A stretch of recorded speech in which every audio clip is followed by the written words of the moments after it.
est-ce que Jésus est mort sur la croix? On peut rester général avec ça, il est mort pour nous sauver.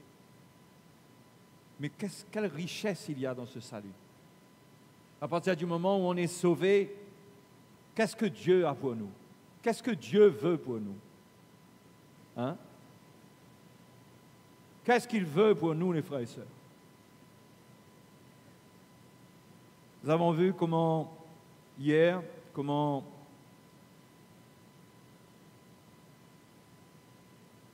l'enlèvement de la loi sur la croix, l'annulation de la loi pour les enfants de Dieu, a vraiment un impact profond dans notre relation avec le Seigneur. Nous avons parlé de cela. Hein? Comment la mort de Jésus enlève toute loi. Et nous sommes appelés à être un peuple libre. Libre. Hein? Oui ou non? On n'a pas parlé de ça hier?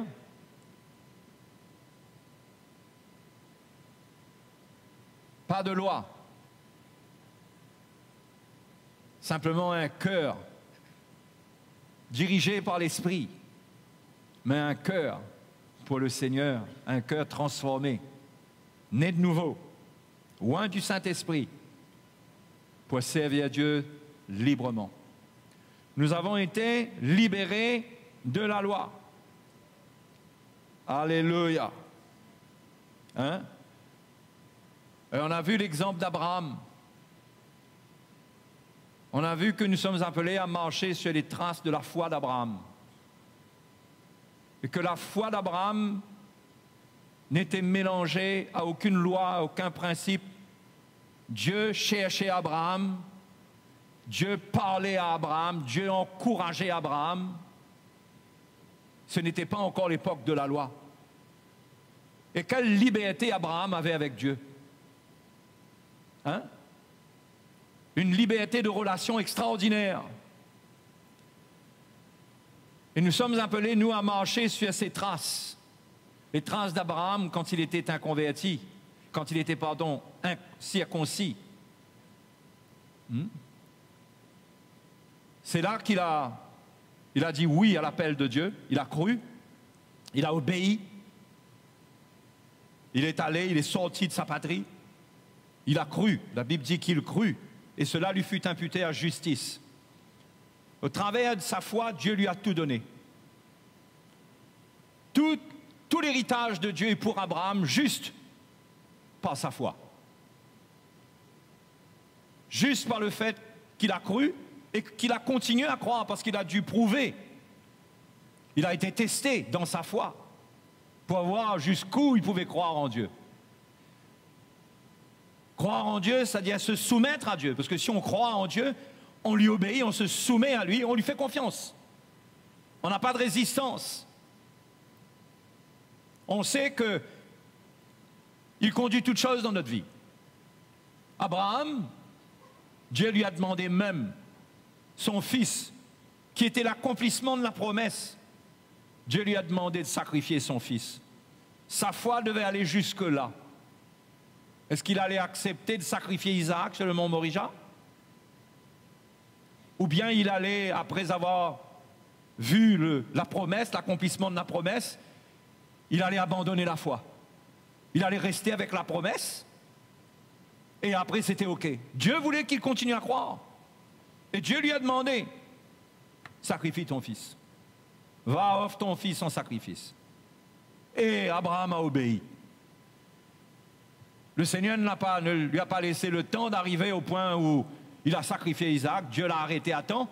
Mais il était déterminé parce que pour lui, Dieu allait de toute façon ressusciter. Ce que Dieu décide n'annulera jamais sa promesse. Hein? N'annulera jamais sa promesse. Il faut lui obéir. Croire en Dieu, croire, c'est obéir. Abraham a cru, a obéi. Et il est devenu le père d'un grand nombre de nations. Hein? Alléluia. Et on ne réalise pas que, nous tous, nous ne réalisons pas que la mort de Jésus, le fait que Dieu enlève la loi, Dieu enlève tout obstacle entre lui et nous, pour qu'on puisse prier, lui faire confiance, ne pas douter. On a vu comment c'est la loi qui produit le doute. Parce que tant qu'il y a des lois et qu'on échoue par rapport aux lois, on croit que Dieu nous mesure par rapport à ces lois. Donc on s'imagine que Dieu met des notes plus ou moins mauvaises, plus mauvaises que bonnes, par rapport à la loi. Et on se condamne et on va douter. Est-ce que Dieu fera? Vu que je rate et que la loi condamne mes échecs, est-ce que Dieu fera? S'il y avait la loi, on aurait été dans ces doutes. Mais Abraham n'a pas été sous la loi, il n'a pas douté parce qu'il n'était pas sous la loi. Il a cru en la promesse, point barre. Et il a persévéré. Alléluia. Hein? Et ce que Jésus a fait, c'est pour nous faire expérimenter de grandes choses. Vous avez remarqué dans l'évangile de Jean comment Jésus encourage ses disciples à demander? Hein? Même Matthieu chapitre 7, il dit, demandez, l'on vous donnera, cherchez, vous trouverez, frappez, l'on vous ouvrira. Car quiconque demande reçoit, celui qui cherche trouve et l'on ouvre à celui qui frappe. Lequel de vous donnera une pierre à son fils s'il lui demande du pain? Ou s'il demande un poisson, lui donnera-t-il un serpent?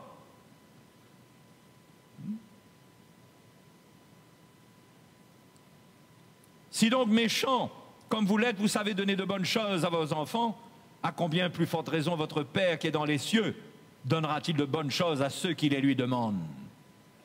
Tout ça, c'est par la foi. C'est parce qu'il n'y a pas de loi. C'est pourquoi Jésus dit, demandez, vous recevrez.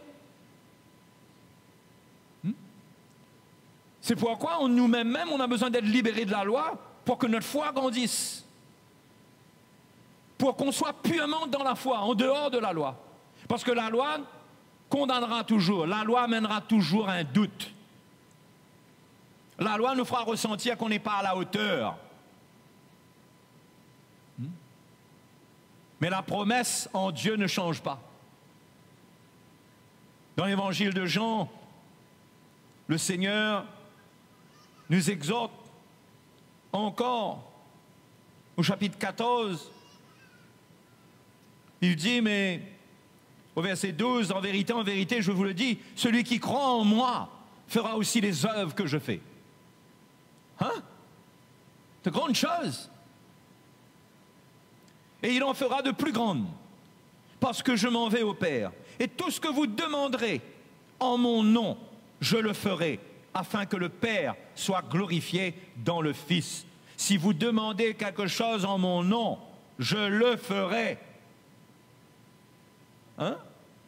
Qu'est-ce qui peut amener le trouble par rapport à ces promesses, si ce n'est pas un reste de loi qui nous anime encore, qui nous fait douter de ces promesses qui sont glorieuses? Hein? Au chapitre, je crois que c'est le chapitre 15,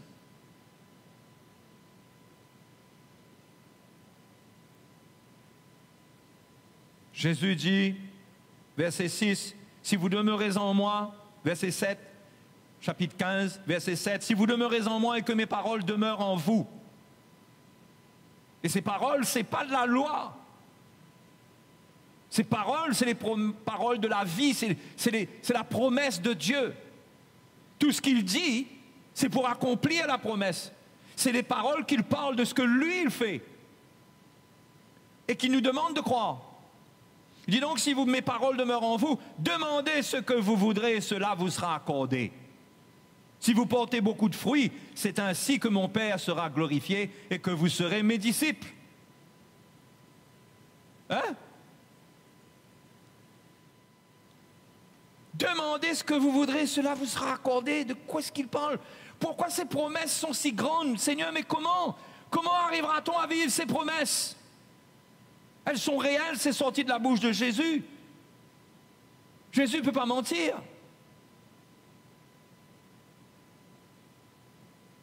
On a besoin de comprendre la valeur de la foi. La foi que le Seigneur a communiquée à notre cœur. Comment l'ennemi, les fausses doctrines veulent empoisonner cette foi. Ça veut lui faire perdre sa pureté. Croire avec persévérance, mais croire. Et continuer à prier et croire. Comment les lois, les principes et le légalisme viennent lutter contre nous pour nous empêcher de vivre les promesses. Parce que les promesses, c'est par la foi. C'est par la grâce de Dieu et c'est par la foi.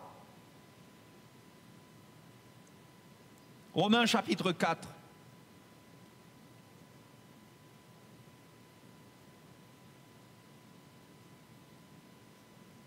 On a lu hier le verset 15, car la loi produit la colère.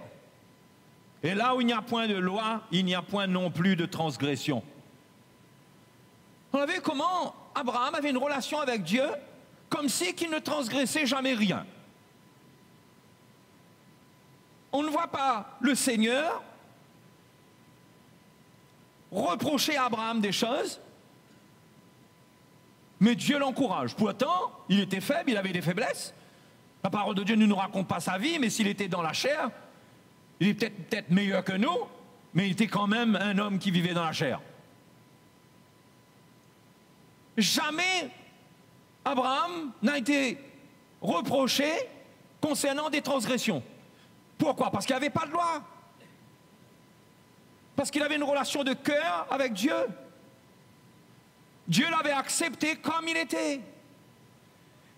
Et Dieu lui avait donné une promesse et lui a dit, ben crois, persévère et tu hériteras. Cadeau. Verset 16 dit, c'est pourquoi les héritiers, c'est-à-dire nous, le sont par la foi. Nous héritons des promesses de Dieu par la foi. Nous héritons la vie éternelle par la foi. Pour que ce soit par grâce. Parce que si ce n'est pas par la foi, c'est plus par grâce, c'est par nos efforts. Et on échoue. C'est par la foi pour que ce soit par grâce. Si on abandonne la foi, si ce n'est plus la foi purement, ça ne sera plus par grâce, ça sera nous. Et nous, on va échouer. Donc il faut que ça soit par la foi. Pour que ce soit par grâce.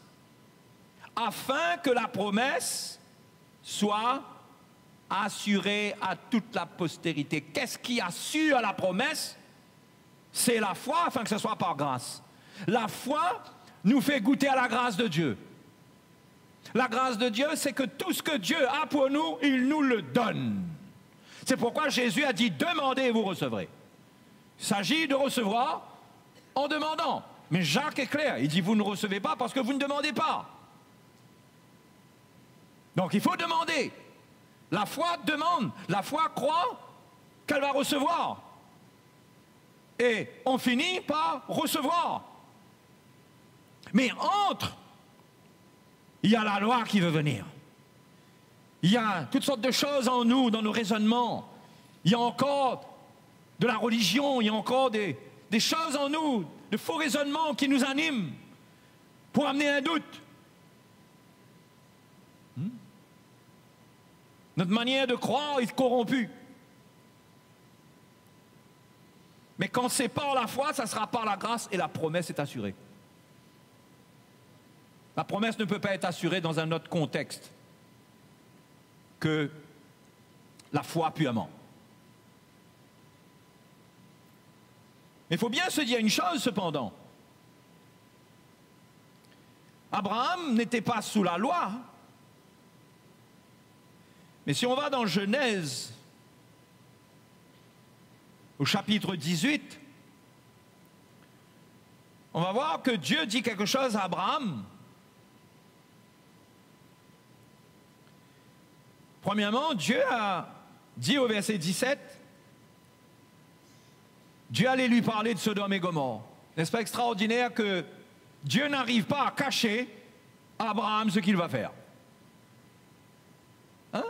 Là aussi, c'est quelque chose d'extraordinaire dans la communion. Que ce qui nous concerne, Dieu veut nous parler. L'absence de communion, parce que la loi peut nous condamner, nous prive de la communion, nous prive aussi d'entendre de Dieu pour nous-mêmes et pour les choses que Dieu estime bon que nous soyons au courant. En l'occurrence, pour Abraham, le sort de Sodome et Gomorrhe. Verset 17, l'Éternel dit, cacherai-je à Abraham ce que je vais faire? Est-ce que je vais cacher à Abraham ce que je vais faire? Vous savez, quand Dieu choisit Abraham sur cette terre, il ne voudrait pas qu'Abraham soit dans la confusion concernant quelque chose qui va se passer là. Il veut qu'Abraham sache, parce qu'il est avec Abraham. Vous ne voudrez pas que Abraham apprenne que Sodome est détruit? Il ne comprend rien, Sodome a été détruit. Non, quand il marche avec Dieu, Dieu veut le tenir au courant. Voilà ce que je vais faire. Voilà ce que je vais faire. Mes frères et mes sœurs, la communion avec le Seigneur, c'est quelque chose qui peut être tellement riche. Ça nous fait partager des choses extraordinaires. C'est pas qu'on doit devenir mystique, qu'on doit aller prier pour s'attendre à entendre la voix de Dieu sur un nuage. Mais il y a des choses qu'on va ressentir, il y a des choses sur lesquelles Dieu va nous éclairer. On ne va pas être dans la confusion. C'est loin de Dieu qu'il y a la confusion. Verset 18, Dieu dit à Abraham, deviendra certainement une nation grande et puissante. Wow, le Seigneur n'arrête pas de dire certainement, certainement. En ce qui concerne Sarah, il a dit certainement, l'année prochaine on aura un fils, certainement. Certainement tu deviendras une grande nation et puissante. Et en Abraham seront bénies toutes les nations de la terre, car je l'ai choisi, afin qu'il ordonne à ses fils et à sa maison, après lui, de garder la voie de l'Éternel, en pratiquant la droiture et la justice, et qu'ainsi l'Éternel accomplisse en faveur d'Abraham les promesses qu'il lui a faites. Il n'y a pas de loi, mais Abraham devait marcher dans la justice et dans la droiture.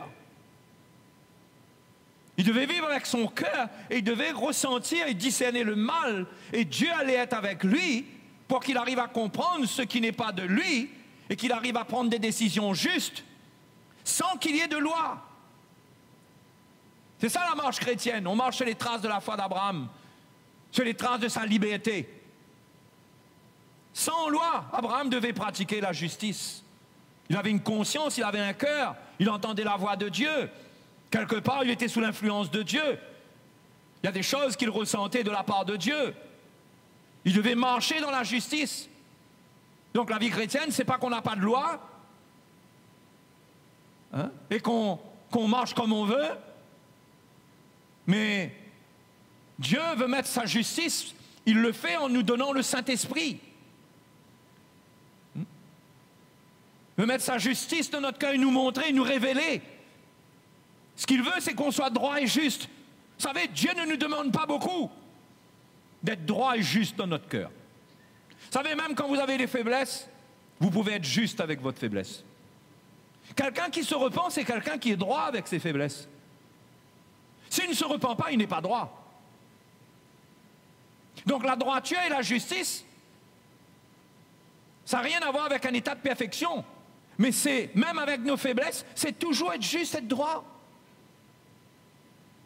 Reconnaître, avouer, se repentir.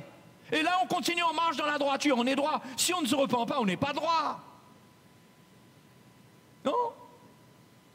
Donc Abraham,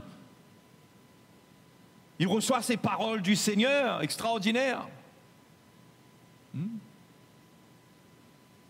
Et Abraham sera testé. Il va marcher avec le Seigneur. Mais c'est extraordinaire la relation qu'il a avec Dieu. Même quand vous regardez même l'épisode où il parle à Dieu après, Dieu lui dit que le péché de Sodome et Gomorrhe est énorme. Qu'il va venir, qu'il va constater cela. Mais Abraham va penser à Lot qui est à Sodome. Et il va parler à Dieu concernant Sodome et Gomorrhe, et Dieu va lui parler. C'est extraordinaire. Les frères et les sœurs, je ne suis pas en train de là vous encourager à chercher à avoir un genre de relation qu'Abraham a eu, dans le sens que maintenant on va chercher à entendre la voix de Dieu. Mais nous avons le Saint-Esprit qui vit en nous. Hein? Nous avons le témoignage de Dieu dans notre cœur. Mais Abraham parle, il intercède, il dit, mais s'il y a 50 justes, tu vas détruire la ville. Le Seigneur dit, non, je ne détruirai pas. Et Seigneur, s'il y a 45 justes, tu vas détruire cette ville-là. Il dit, non, s'il y a 45, je ne détruis pas. Après, il descend, mais s'il y a 40, Seigneur, et puis il dit 30, Seigneur, et s'il y a 20, Seigneur. Et chaque fois, le Seigneur lui dit, mais non. Et le Seigneur, calmement, lui dit, non, je ne ferai pas. S'il y a 20, je ne détruis pas. Et s'il y a 10, je ne détruis pas. Et Dieu l'écoute, et Dieu lui parle. Une telle relation. Hein, une telle relation dans laquelle il n'y a pas de jugement de la part de Dieu, de condamnation de la part de Dieu, de conditions que Dieu pose. Dieu ne lui donne pas des conditions, ne lui dit pas, ok, je ne détruis pas à condition que, mais attention que ceci, cela. Dieu lui répond clairement, non, s'il y a 10, je ne détruis pas. Après, il a arrêté. Et comme il y avait moins de 10, Sodome et Gomorrhe ont été détruits. Mais ce que je veux vous dire ce soir principalement, je vais vous parler de cette liberté qu'on a aujourd'hui et dont on ne profite pas. Je ne parle pas de liberté d'avoir été libéré. Parce qu'il y a deux mots concernant liberté dans la Bible. Il y a la liberté qu'on a été libéré, on a été délivré. D'accord? Mais il y a un autre mot, liberté, qui parle d'assurance, de confiance, d'audace. Quand on parle, le mot, je vais vous apprendre un mot grec ce soir. Le mot, c'est le mot pérésia. Pérésia. C'est important de comprendre ce mot. Moi, mes yeux se sont ouverts dessus. Je dis, mais zut alors, comment on peut... Quelque chose peut nous manquer quand même. Ça m'a encouragé. J'espère que le Seigneur va vous encourager ce soir. Pérésia. La liberté. La liberté de s'approcher de Dieu. Dans l'Évangile, quand il est dit que Jésus parlait ouvertement, franchement, c'est pérésia. On parle clairement. La prière doit être un partage clair, ouvert, franc, vrai avec Dieu. Hein? C'est la pérésia. Ah, là, ce soir, on parle de quelque chose, là.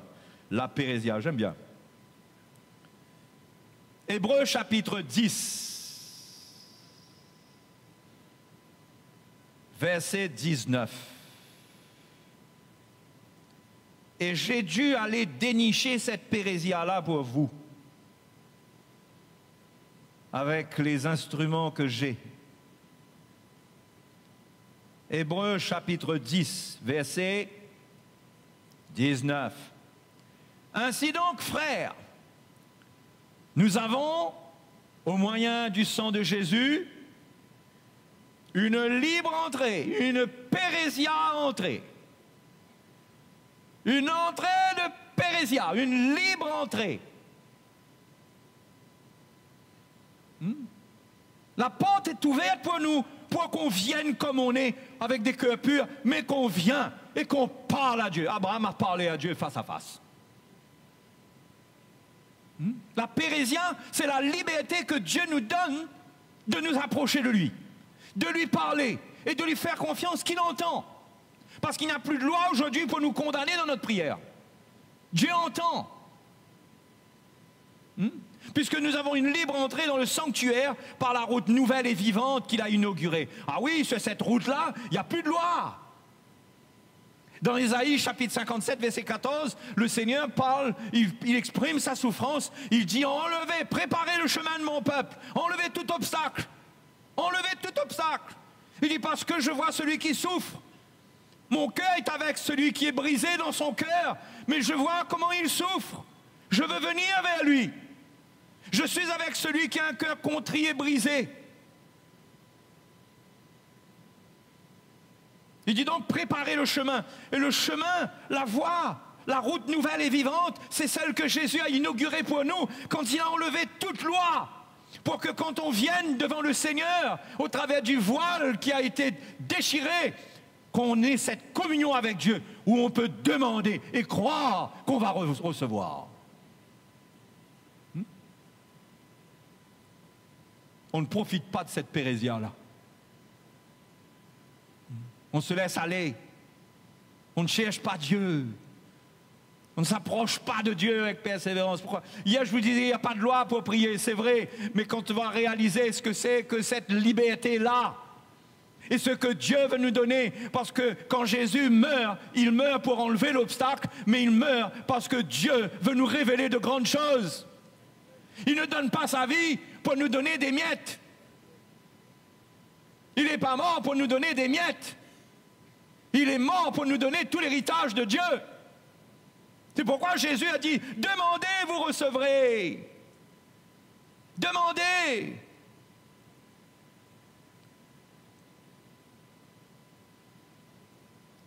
Au verset 35 du chapitre 10, plus de vent.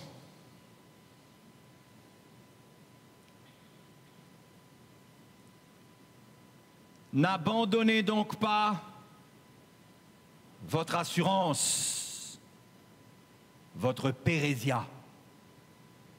Ce n'est pas juste l'assurance, la foi, la confiance, c'est la pérésia. Vous comprenez la différence entre les deux? Est-ce que vous comprenez la différence entre la confiance, la foi comme ça, et la pérésia? La pérésia t'amène à parler au Seigneur. Tu rentres par la route nouvelle et vivante, tu parles à Dieu, avec foi. Au fait, le chapitre, si on retourne au verset 19, une libre entrée dans le sanctuaire, verset 20, par la route nouvelle et vivante qu'il a inaugurée pour nous, au travers du voile, c'est-à-dire de sa chair, et nous avons un souverain sacrificateur établi sur la maison de Dieu. Approchons-nous donc, puisqu'il y a cette pérésia. C'est quoi le fruit? Qu'est-ce que ça doit produire? On s'approche. Approchons-nous donc avec un cœur sincère. Il n'y a pas de loi là. Mais un cœur sincère. On est sincère. On n'est pas là en train avec des trucs bizarres en nous, avec des pensées tordues. Mais on est sincère. Et dans la plénitude de la foi. Croyons pleinement. Les cœurs purifiés d'une mauvaise conscience. Ah, vous trouvez le bout de la loi là? C'est-à-dire, ne laissez pas la loi vous accuser dans votre conscience. Soyez purifiés, ayez foi dans le sang de Jésus qui a coulé pour vous. Et approchez de Dieu sans vous condamner. Les cœurs purifiés d'une mauvaise conscience, tout ça c'est dans l'approche. Et c'est possible parce qu'il n'y a pas de loi. Et le corps lavé d'une eau pure, en référence à quelque chose qu'il faisait sous l'Ancien Testament, une image du cœur qui est lavé, etc. Il y a des choses, il y aurait des choses à développer dessus, mais mon point n'est pas là. Mais le cœur purifié d'une mauvaise conscience. On a hérité, avant d'hériter l'héritage, on a hérité la pérésia, la liberté. La liberté de s'approcher. Hein? C'est pourquoi, verset 25, il est dit, n'abandonnons pas, verset 35, pardon, n'abandonnez donc pas votre assurance à laquelle est attachée une grande rémunération. La rémunération est attachée à quoi? Allez, on relit. N'abandonnez donc pas votre assurance à laquelle est attachée une grande rémunération. La rémunération dépend de quoi? Et l'assurance, c'est quoi? C'est quoi? C'est la pérésia. Notez dans votre Bible. C'est pas juste assurance comme ça. C'est pas un truc flou. En grec, c'est précis. C'est la pérésia. C'est ce dont il a parlé au verset 25. C'est cette liberté. Ce n'est pas juste une assurance sans entrer. C'est l'assurance de venir devant. C'est s'approcher. Il dit, n'abandonnez pas ça. Vous comprenez qu'est-ce qu'on peut abandonner? On peut abandonner notre vie de prière. On peut abandonner le fait de s'approcher de Dieu. Et on fait confiance à Dieu sans la pérésia. Mais ça ne marche pas. Ce que Dieu veut, c'est la pérésia. C'est la liberté d'entrer, c'est cette liberté, ce cœur qui maintenant vient parler à Dieu. Hein? Quelle grâce extraordinaire! Nous pouvons parler à Dieu clairement, pas avec peur. La Bible dit que nous n'avons pas reçu un esprit de servitude pour être dans la crainte, mais nous avons reçu l'esprit par lequel nous disons Abba, Père, nous disons Papa. Et si nous, méchants comme nous sommes, nous savons donner de bonnes choses à nos enfants, quand nous disons Père, Papa, nous nous approchons de lui. Jésus dit, mais quand on va demander quelque chose, on va demander un pain, il va nous donner du serpent.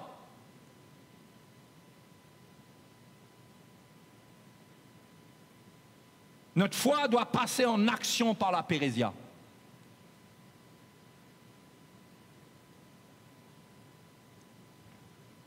Oui, non. Chapitre 4, verset 16 d'Hébreux toujours, parce que s'il y a une épître qui nous parle de cela, c'est l'épître aux Hébreux.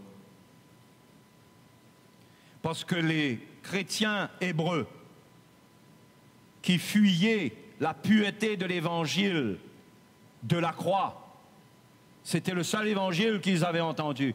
En fuyant cela vers le judaïsme, ils retournaient vers un système qui allait les condamner et les priver de la pérésia. Ils allaient retourner vers des œuvres et ils allaient être condamnés par les œuvres sur lesquelles ils retournaient. Et le but là, c'est de leur dire qu'il ne faut pas retourner. Parce que vous avez la pérésia avec Jésus-Christ, avec le sang de Jésus-Christ. Vous avez cette liberté. Et j'ai dit Hébreux chapitre 4, verset. Approchons-nous donc.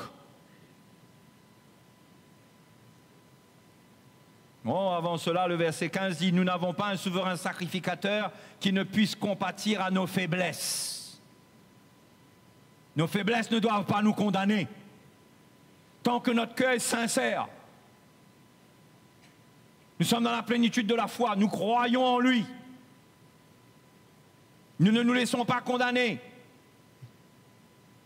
Nous avons un souverain sacrificateur qui ne puisse compatir à nos faiblesses. Au contraire, il a été tenté comme nous en toutes choses, sans commettre de péché. Approchons-nous donc avec pérésia. Tiens, voilà un mot nouveau qu'on va mettre dans la bouche des chrétiens maintenant. Non, ce n'est pas pérésia, c'est parésia. Parésia. Qu'est-ce que je raconte, moi, pérésia, moi? C'est parésia. C'est parésia. La parésia. C'est notre part. Ok, donc on rectifie, vous dites à votre voisin, c'est pas pérésia, c'est parésia.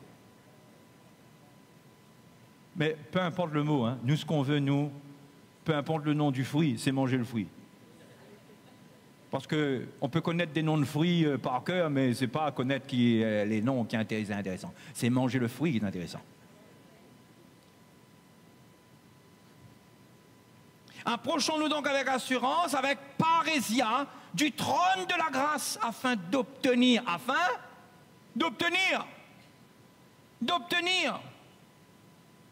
miséricorde et de trouver grâce pour être secourus dans nos besoins.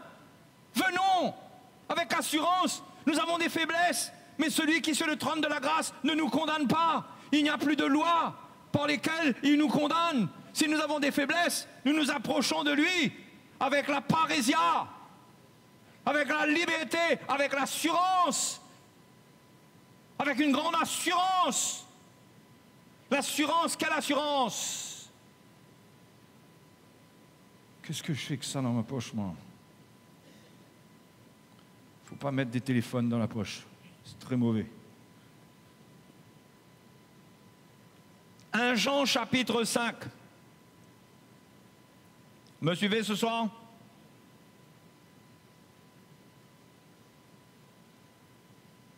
Si quelqu'un m'a écouté depuis le début, il va dire qu'est-ce qu'il raconte avec sa pérésia? C'est pas pérésia, c'est parésia. Je ne suis pas bon en grec. Mais enfin, j'essaie de dénicher quand même quelques trucs hein, qui sont intéressants. Alors, j'espère que vous trouvez intéressant. 1 Jean chapitre 5, verset 14. Nous avons auprès de lui cette assurance, c'est-à-dire cette parésia, que si nous demandons quelque chose selon sa volonté, il nous écoute. Ça, c'est notre parésia. Il nous écoute. C'est ça la parésia. C'est l'assurance que Dieu nous écoute. Et on doit savoir que Dieu nous écoute. Et on doit avoir la foi que Dieu nous écoute. Si notre cœur est sincère, hein, nous allons avoir le témoignage de notre cœur hein, que Dieu nous écoute. Et si nous savons qu'il nous écoute, nous savons que nous possédons la chose que nous lui avons demandée, quelle qu'elle soit. OK? Hébreux chapitre 3, verset 6.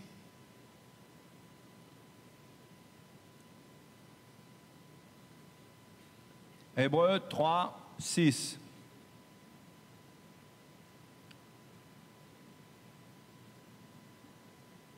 Pour bien comprendre toute la phrase, peut-être il faut lire un petit peu avant. Verset 3. Car il a été, c'est-à-dire Jésus, digne d'une gloire d'autant supérieure à celle de Moïse, que celui qui a construit une maison a plus d'honneur que la maison même. Chaque maison est construite par quelqu'un, mais celui qui construit toute chose, c'est Dieu. Pour Moïse, il a été fidèle dans toute la maison de Dieu comme serviteur pour rendre témoignage de ce qui devait être annoncé, mais Christ l'est comme fils sur sa maison. Et sa maison, c'est nous. Pourvu que nous retenions fermement jusqu'à la fin la confiance, la parésia et l'espérance dont nous nous glorifions. Vous comprenez que là, quand on parle de ce petit mot grec, là, ça nous aide à comprendre ce qu'il y a dans notre foi, ce que nous devons vivre avec notre foi. Ce n'est pas juste croire. Ce n'est pas juste croire comme ça. Mais c'est avoir la liberté. Et que l'Épître aux Hébreux dit de ne pas abandonner cette liberté, de ne pas abandonner cette confiance, cette assurance qu'on exprime à Dieu. Les choses de notre vie, ce dont nous avons besoin. N'abandonnez pas ça, il dit. Et c'est ça notre problème, c'est qu'on abandonne ça. On peut arrêter de parler à Dieu, on a tort. Parce que la mort de Jésus a ouvert le chemin pour que nous parlions à cœur ouvert à notre Dieu. Et la prière, c'est ça, c'est venir avec un cœur sincère. Parler ouvertement avec un cœur pur, avec un cœur sincère. C'est pourquoi la prière, on n'apprend pas la prière par des techniques. On n'apprend pas quelqu'un à prier. Il doit parler de son cœur.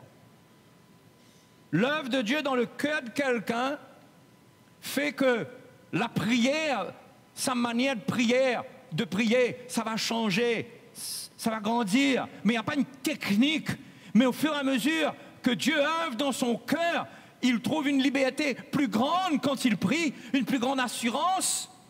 Il parle ouvertement, il arrive à parler franchement, parce que son cœur est de plus en plus pur, son cœur est de plus en plus travaillé, il vit une relation qui est riche avec Dieu. Ça ne s'apprend pas, ça, techniquement. Mais c'est l'œuvre de Dieu en nous. Ça commence quand on est petit bébé spirituel, on vient de rencontrer le Seigneur et on parle au Seigneur. Et au fur et à mesure que Dieu œuvre en nous et qu'on comprend l'Évangile, il y a une plus grande assurance encore. Quand la foi grandit en nous et que la parésia grandit, on va vivre des choses, les frères et les sœurs. Moi, je dis, pourquoi est-ce que le Seigneur nous révèle ces choses? Parce que le Seigneur veut qu'on le cherche. Sans que ça soit une loi. Il veut mettre quelque chose dans notre cœur pour qu'on le cherche sans loi. Parce que Dieu n'aime pas l'obligation. Vous réalisez, vous avez un enfant qui est obligé de venir vous dire bonjour. Il y a une loi sur lui, tous les matins à 6 heures, tu dois aller dire bonjour à papa. Il y a des moments où il est fatigué, il n'a pas envie. À 6 heures, le réveil sonne, il faut lever, il va dire bonjour, papa. Et vous êtes un père, vous avez un fils que vous aimez, et vous voyez qu'il débarque là en bâillant et qu'il dit bonjour, papa. Vous comprenez? La loi ne peut pas produire des choses agréables à Dieu. C'est pourquoi l'Évangile, quand l'Évangile se révèle à nous et que nous réalisons le cœur de Dieu, ça va nous pousser à parler au Seigneur, parce que la foi vient de ce qu'on entend. Quand on entend l'Évangile, la foi augmente dans notre cœur. Nous disons, mais c'est ça alors, ben Dieu entend vraiment quand je prie. Malgré mes faiblesses, Dieu peut entendre ma prière, mais oui, mon frère. Mais Jésus a dit que ce sont les malades qui ont besoin de médecins.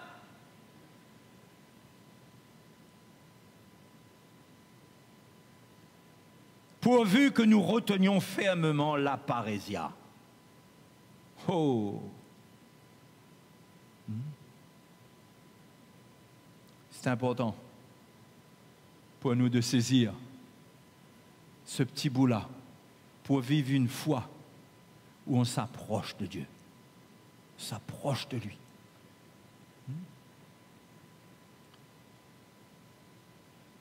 Mais une chose importante de demander à Dieu, qu'il est important de demander à Dieu, c'est les fruits. On retourne dans Jean,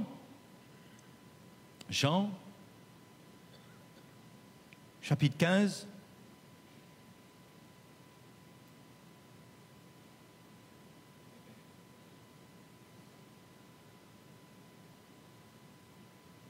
On a lu tout à l'heure, je vous ai établi afin que vous alliez, au verset 16, et que vous portiez du fruit,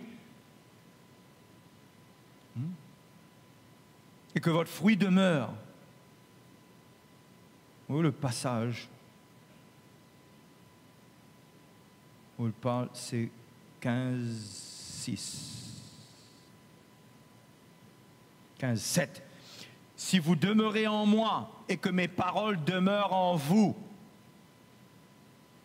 demandez ce que vous voudrez, et cela vous sera accordé. Et qu'est-ce qu'il est dit au verset 8? Si vous portez beaucoup de fruits. Est-ce qu'on ne peut pas quand même logiquement relier les fruits à la demande?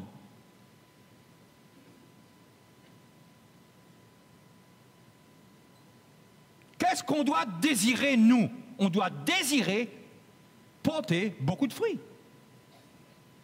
Oui ou non?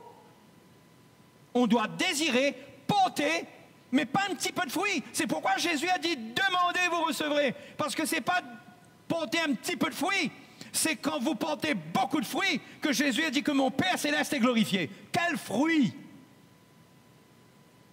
Quel fruit! Il ne faut pas oublier qu'ici, Jésus parle de lui comme étant le cep.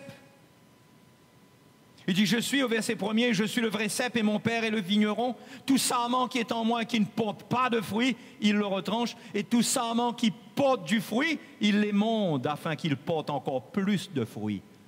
Qu'est-ce qu'on doit principalement demander à notre Dieu? Quel est le grand miracle que Dieu veut faire dans notre vie? Dieu veut faire de nous des sarments qui portent beaucoup de fruits. Ça doit être notre demande. C'est ça qui doit nous intéresser. Père, je veux porter beaucoup de fruits pour toi. Quels fruits? Les fruits de l'esprit, par exemple. L'amour, la paix, la joie, la douceur, la tempérance. Je veux notre cœur. Seigneur, change-moi. J'ai des faiblesses. Ça vient se relier à ce que Hébreux chapitre 2 dit. C'est qu'on s'approche à cause de nos faiblesses. Nos faiblesses, c'est le contraire des fruits. Les faiblesses, c'est là où on ne peut pas porter de fruits. Mais Jésus est prêt à intervenir. Si on s'approche de lui avec parésia, avec assurance, on vient devant le trône de la grâce et on dit, Seigneur, je reconnais mon état, j'ai besoin de changer et je crois que tu es mort pour me changer. Mais c'est ça que Dieu veut faire principalement. C'est ça. Vous savez, notre relation avec Dieu, ça devrait être une relation pour changer de cœur, pour que notre vie change.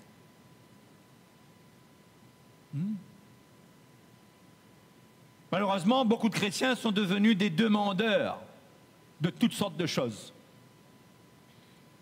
Et il n'y a pas de problème, la Bible dit que si on a des inquiétudes, de faire connaître tous nos besoins par des prières, des supplications, il n'y a pas de problème. Mais là où on doit focaliser, c'est qu'est-ce que Dieu veut faire en moi. Vous savez, il y a une parabole dans Luc chapitre 15. Luc chapitre 15.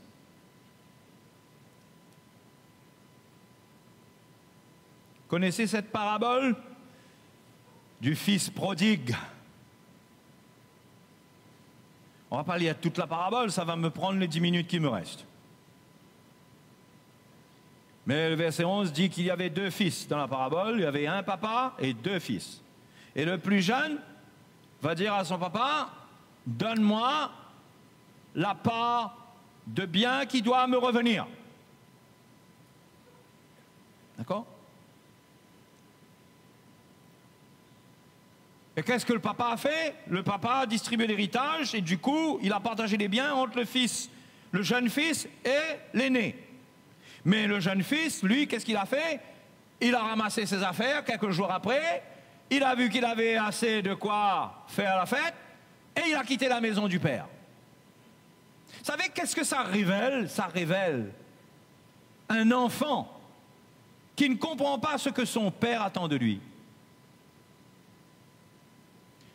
On peut être dans la maison de Dieu et on est là seulement en train de... Nous, on veut l'héritage. On est là pour les bénédictions. Hein? Ça serait pas triste quand même d'avoir des enfants qui attendent qu'on meure pour toucher l'héritage? Ça serait pas un truc un peu triste quand même?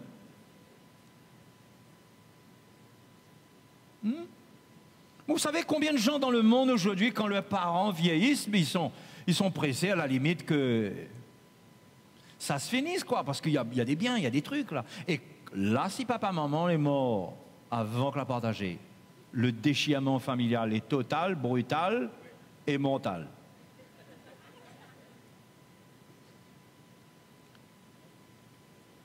Mais notre Dieu, on dit notre Dieu est un Dieu riche, donc on doit vouloir les bénédictions, mais on peut passer à côté comme le fils prodigue. On est dans la maison du Père pour l'héritage, donc nous on demande l'héritage. Mais ce que ce Père-là cherche avec son fils, au fait, ce fils-là, il a déjà tout. Il est dans la maison de son papa. Il demande quelque chose qui est déjà pour lui. Bon, ça c'est un truc qui fait sauter les circuits peut-être. Mais si vous regardez après, même le fils aîné, le point qui ressort avec même le fils aîné, quand le fils prodigue va revenir et lui va se repentir, il va vivre une grande catastrophe dans le monde et il va revenir et va dire c'est pas possible, ma vie comme elle est là, je retourne dans la maison de papa et il va dire Seigneur, s'il te plaît papa, prends-moi comme un de tes mercenaires parce que les mercenaires ont plus de pain que moi quand j'étais là-bas auprès des cochons. Et il va retourner vers son père et son père tout de suite va l'embrasser, il ne va même pas, va juste ressentir sa repentance et fini. Et tout de suite son père va dire eh ben, on va tuer le chevreau, on va tuer le veau gras, on va faire la fête parce que mon fils était mort, il est revenu. C'est ça qui intéresse le père. Est-ce qu'on est vivant ou on est mort? Il était mort, maintenant il revient. Le père fait la fête parce que son fils est revenu. Il ne regarde pas qui est d'accord, qui n'est pas d'accord. Mais c'est sans compter sur le fils aîné qui avait passé la journée au soleil à travailler. Pendant que son cher petit frère, il croyait que son cher petit frère était en train de faire la fête dans le monde. Lui était en train de transpirer. Il arrive, il entend la musique. Il demande au serviteur, c'est quoi ce bazar? Et un serviteur va lui dire, mais c'est ton frère, il est revenu et ton papa a trouvé bon qu'on fasse la fête. Regardez sa réaction. Verset 28. Il se mit en colère et ne voulut pas entrer. Son père sortit et le pria d'entrer. Hein? Il n'a pas été faire la guerre avec lui. Hein? Son père sortit et lui dit, mais rentre. Mais il répondit à son papa, voici, il y a tant d'années que je te sers sans jamais avoir transgressé tes ordres. Et jamais tu ne m'as donné un chevreau pour que je me réjouisse avec mes amis. Et quand ton fils est arrivé, celui qui a mangé ton bien avec des prostituées, c'est pour lui que tu as tué le veau gras. Vous voyez, même le fils aîné, là, c'est toujours une histoire de bien même. Vous êtes d'accord avec moi? C'est toujours une histoire de bien. Lui aussi, il est resté. Mais on se demande s'il n'attendait pas la mort de son papa, lui. Finalement, c'était peut-être une bonne affaire que son jeune frère était parti et qu'il allait peut-être tout hériter. Qu'est-ce qu'il y avait dans la tête de cet homme? Mais il ne s'attendait pas à la repentance, le retour de son jeune frère. Et ça expose le fait que lui aussi, il n'est pas meilleur. Lui aussi, il est attaché au bien, il est jaloux. Oh, moi, tu n'as jamais tué un chevreau pour moi. Lui, il est parti, il a dépensé tes biens, il parle toujours de bien. Ce que je veux vous dire, c'est quoi, les frères et les sœurs? Dieu a autre chose pour nous. Les bénédictions, ça va faire de nous des gens charnels. Si Dieu nous donne, il nous donne alléluia. Mais on ne va pas courir avec, parce que le fils prodigue, quand il a eu, après, il a rétrogradé. Le fils aîné, il était là quand son frère retournait. Il était plus bon, son cœur a gâté. C'est toujours une histoire de bien. La relation avec le Père doit être autre chose. Oui ou non? Le verset 31, il dit, c'est pour lui que tu as tué le veau gras. Mon enfant, lui dit le Père, mais tu es toujours avec moi, et tout ce que j'ai est à toi. Hein? Vous comprenez l'affaire là? Ça, c'est le cœur de Dieu. Lui, ce qui l'intéresse, c'est de voir ses enfants bien. Ce qui l'intéresse, c'est qu'on soit bien. C'est qu'on prospère dans notre cœur, parce que de toute façon, tout ce qu'il a nous appartient. Et l'apôtre Paul le dit, il dit, tout est à vous. Ah, mais attention, on ne va pas aller prendre tout n'importe comment. Tout est à nous, c'est un héritage. La Bible dit qu'on héritera la terre. Dieu, c'est toute chose appartiennent aux enfants de Dieu. Dieu a créé toutes choses pour ses enfants. Nous sommes les héritiers du Seigneur. On n'a pas besoin, nous, de désirer avoir, posséder. Tout ça, ça crée des problèmes. Nous, il y a une chose. Nous devons comprendre que ce que Dieu veut, il veut des fils et des filles qui portent son cœur, qui lui ressemblent, qui veulent devenir comme lui, qui veulent être fiers de devenir comme lui, qui ont une seule fierté, être comme papa. Oui ou non? Et c'est ça qui devrait être numéro un dans le cœur du chrétien. Il cherche à plaire à son Père, parce qu'il n'a pas besoin de courir derrière 150 choses. Tout est à lui. Mais si tout est à moi, je ne peux pas en jouir. Eh bien, le chevreau, là, s'il avait une relation de cœur avec son papa, et il avait dit à son papa, « Papa, ça fait longtemps que je travaille là, je te demande une petite faveur, mais moi je ne cherche pas ça, moi. Mais je ne peux pas tuer un petit chevreau, organiser une petite fête avec mes amis. » Vous croyez que son papa lui aurait dit, « C'est pas le temps, reste tranquille. » Mais le Père lui a dit, « Mais tu es là et tout est pour toi. » Au fait, dans la maison de Dieu, on ne demande pas ce que Dieu voudrait nous donner. Après, quand Dieu donne à d'autres, on est jaloux. On dit, comment ça se fait? Comment ça se fait qu'il a eu? Fait 15 ans, moi, les chrétiens. 15 ans, je sers le Seigneur. Il débarque là, il sort du monde, il est malade, il arrive, on prie pour lui, il est guéri. Moi, 15 ans, je suis là, je trime. Mon diabète est la même.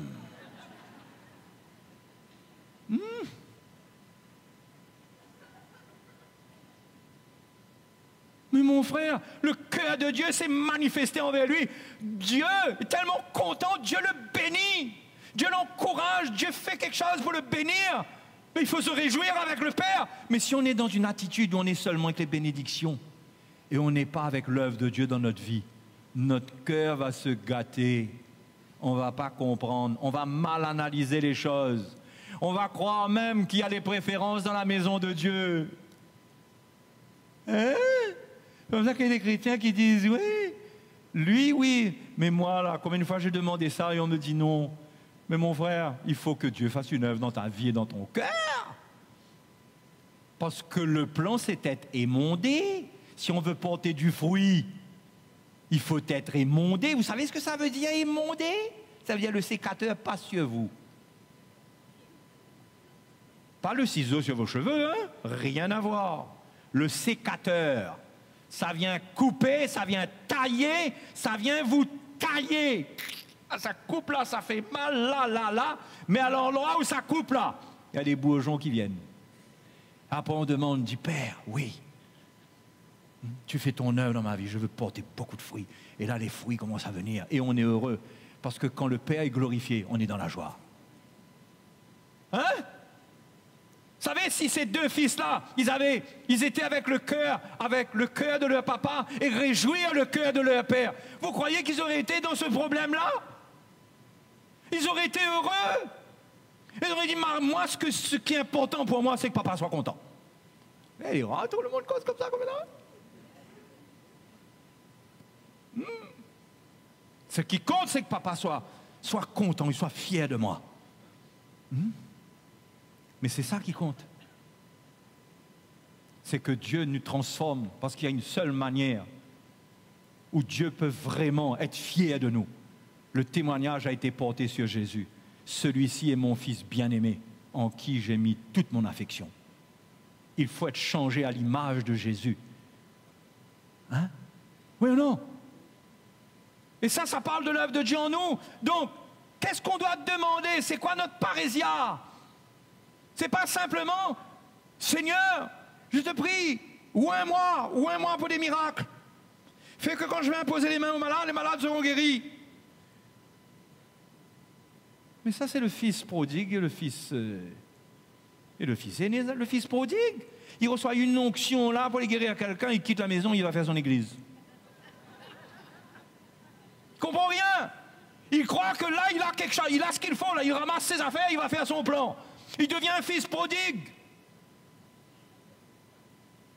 Mais les vrais fils, ils ne demandent pas ça. Ils acceptent la correction de leur père. Quand Dieu leur parle, quand Dieu leur reproche quelque chose, ils acceptent, ils s'humilient.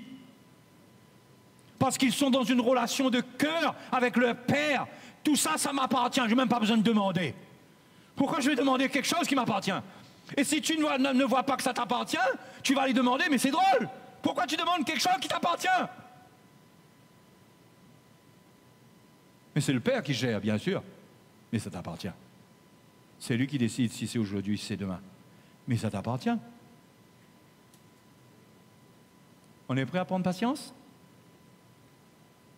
Parce qu'il faut demander, mais attention. Hein? Le Père Céleste, quand on lui demande quelque chose, il faut lui laisser le temps de mettre en place les affaires. Il y a des choses qui doivent arriver. Il faut qu'il équipe notre cœur, non? Il faut qu'il travaille notre vie. C'est bien de dire « Oh, moi, je veux devenir un grand missionnaire. Hein? Ah, j'aimerais devenir un grand apôtre qui fait de grands miracles. » Mon frère, mais Jésus n'a jamais refusé aucune demande. Sauf à la femme de Zébédée, là, la mère des fils de Zébédée, qui ont demandé qu'un soit assis à gauche, l'autre à droite. Même à elle, Jésus ne lui a pas fait de reproche. Jésus lui a dit simplement, ça dépend de papa. Ça ne dépend pas de moi. Il dit, mais vous êtes prêts à boire la coupe que je vais boire? Ils disent oui. Il dit, ok, vous allez être prêts à boire la coupe. Mais malgré tout, ça ne dépend pas de moi. Le Seigneur ne se bat pas avec nos désirs. Il y a des choses qui sont charnelles. Mais Dieu voit notre cœur, on a des désirs de l'honorer, de le servir, mais il faut que Dieu travaille notre cœur. C'est ça qui est important. C'est le travail que Dieu opère en nous. Mais nous, on veut de grandes choses sans que Dieu travaille notre vie. On veut être élevé sans que Dieu brise notre orgueil. On veut être reconnu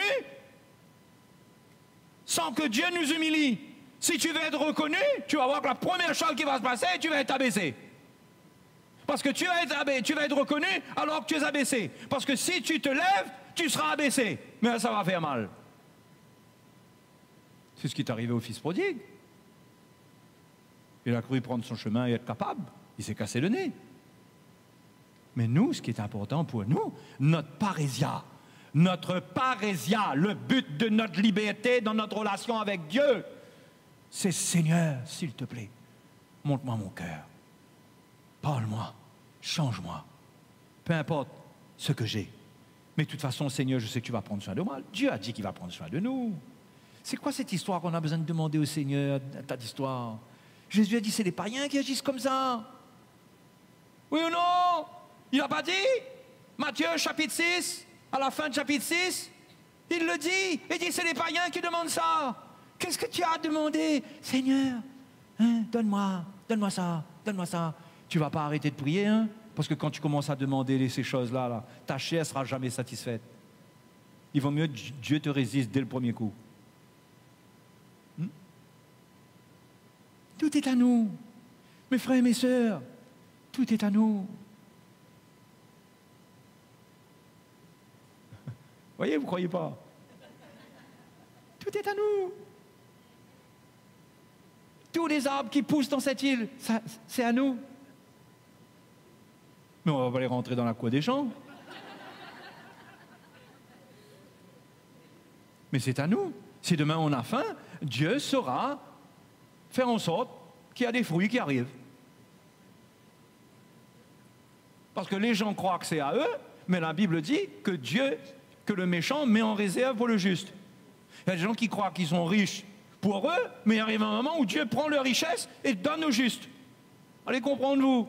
Pourquoi? Parce que ça nous appartient, ça. Mais n'allez pas dire ça à quelqu'un. Hein? Attention! Attention, attention! On va entrer dans une entreprise par là, dire, hey, quand ça, il gagne ça, là. Non, non, non, non, non, non, non, c'est à lui, ça. Dieu lui a donné ça. Pour le temps que Dieu destine que ça lui appartienne, c'est à lui, ça. Mais si demain matin il y a besoin, là, croyez-moi, le Seigneur ne vole pas s'il prend ça, parce que tout est à Dieu et tout est à la maison de Dieu. Donc nous, quoi, nous? On doit être dans la foi. Et on doit prier. Si on a des besoins, ben on prie un bon coup. Si notre cœur est gros, parce que notre estomac est vide, on prie un bon coup, on fait confiance au Seigneur. Alléluia! Et Dieu est fidèle. Jésus a dit, il n'y a pas un moineau qui tombe par terre comme ça. Il n'y a pas un oiseau qui est en train de mourir de faim là. Paf! Jésus dit, mais le Père Céleste prend soin.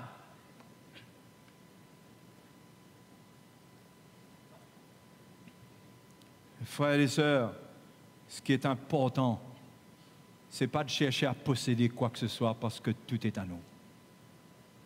Et parce que c'est à moi, je n'ai pas besoin de vouloir posséder. Et je respecte la volonté de mon Père, il me donnera, dans tout ce qui est à nous là, il me donnera ce qu'il veut me donner à moi. Oui ou non? Et ça s'appelle le contentement. Le contraire s'appelle la convoitise. On veut avoir, on veut posséder. Mon frère, si tu as un petit travail, même que, en général, le soir, il y a 2 chouchous dans ta marmite, mais l'important, c'est que quand papa te regarde, il dit, ça, c'est mon garçon, ça. Mais si là, tu es dans la convoitise, il dit, mon garçon, il est facile, cause comme ça.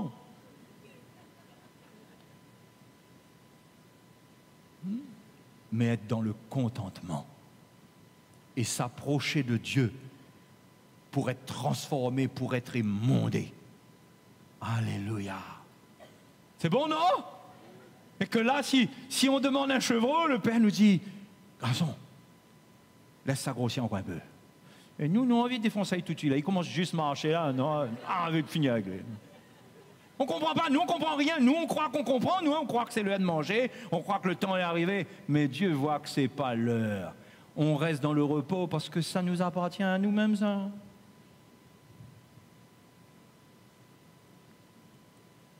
Oui ou non?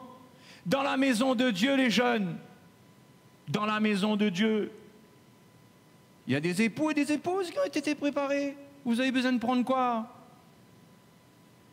Mais s'il ne prend pas, comment il fait? Vous n'avez pas besoin de prendre. Vous cherchez à être agréable à Dieu, à plaire à Dieu. Alléluia. Quand vous mûrissez, quand les choses grandissent en vous, Dieu vous donnera ce qui est en rapport avec le changement de votre vie. Hein? Oui, non? Eh, voilà, les jeunes, là, vous êtes OK, là, les jeunes?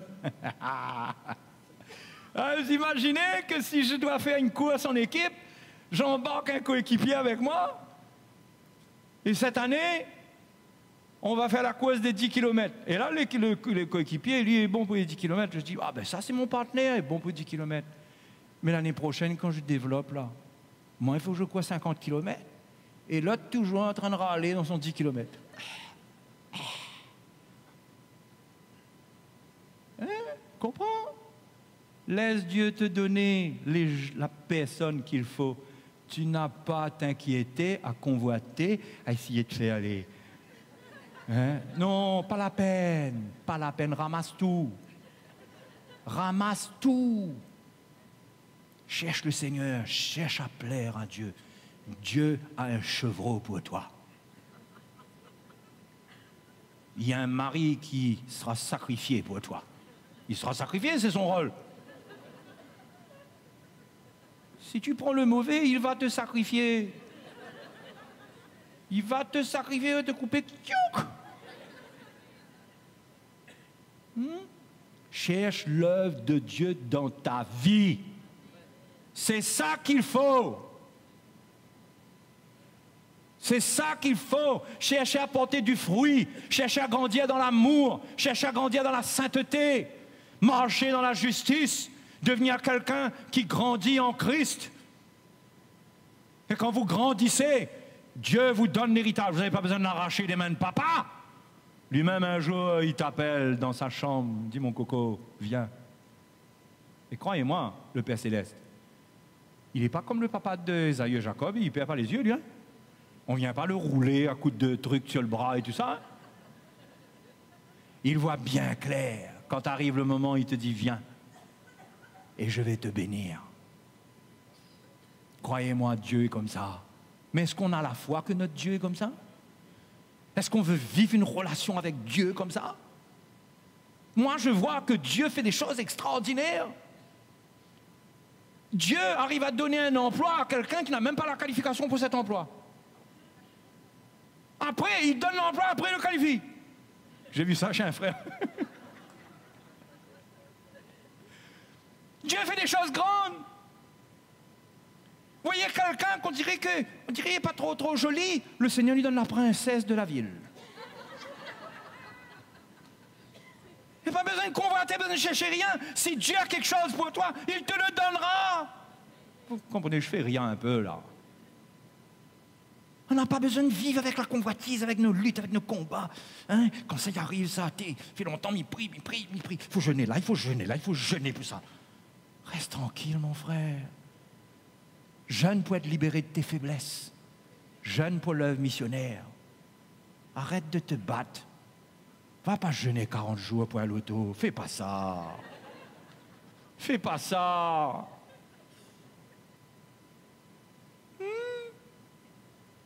Fais pas ça. Cherche Dieu pour l'œuvre qu'il doit faire dans ta vie. Et l'héritage de Dieu est attaché à l'œuvre. Ces deux gars-là, ils étaient avec l'héritage. Ils étaient avec l'héritage. Nous ne devons pas être avec cet héritage-là. Nous sommes avec l'héritage spirituel. Et nous cherchons Dieu, notre parésia, c'est pour dire, Seigneur, regarde ma faiblesse, Seigneur, sauve-moi. Après, c'est Seigneur, on croit que tu veux bénir cette île, tu veux sauver des gens. Il y a des gens qui sont perdus. Ça, c'est le cœur de Dieu, non? Seigneur, utilise-moi, équipe-moi. Hein? Là, on va dans la bonne direction. Je termine, mes frères et mes sœurs. Il ne faut pas utiliser sa parésia pour la chair. Ça ne marche pas. Ça va se transformer en routine, ça va se transformer en vie de prière qui n'a pas de goût. On va perdre le contact de l'esprit quand on est en train de prier dans la chair tout le temps. Il y a un moment, notre prière même nous fatigue. Mais trouvons la prière qui nous connecte avec le cœur de Dieu, où on parle à Dieu, où on touche son cœur et on ressent, parce que quand on touche le cœur de Dieu, on sent que notre prière est entendue. Elle est ointe, l'Esprit de Dieu dedans, on dirait que ça part au ciel d'un coup, dans le cœur de Dieu. Alléluia.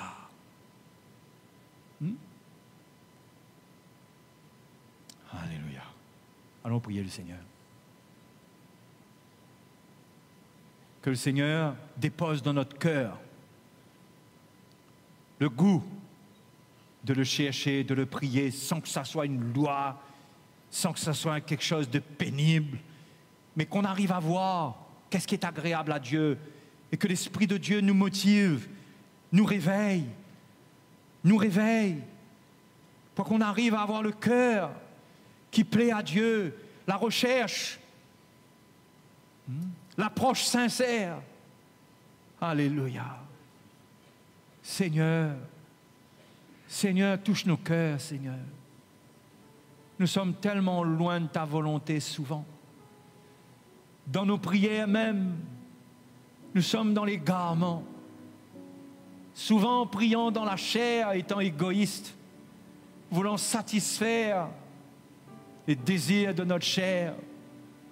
Ne comprenons pas que ce que tu veux, c'est nous transformer. Et c'est pour cela que Jésus est mort. Seigneur, ouvre nos yeux ce soir. Enlève toute notre motivation de te chercher, toutes nos ambitions, tout ce qui est charnel en nous que nous voulons de toi. Seigneur, tu fais bien de résister. Résiste-nous, Seigneur. Ne nous donne pas des choses qui peuvent nous perdre et nous entraîner loin de toi. Mais Seigneur, change-nous, œuvre en nous. Œuvre en nous. Que ton nom puisse être glorifié au travers de nos vies.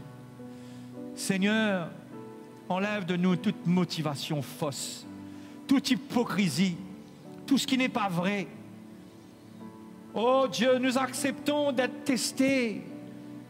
Oui, de passer par les moments où tu nous testes et tu nous éprouves pour nous changer, pour nous transformer. Jésus, tu es vivant.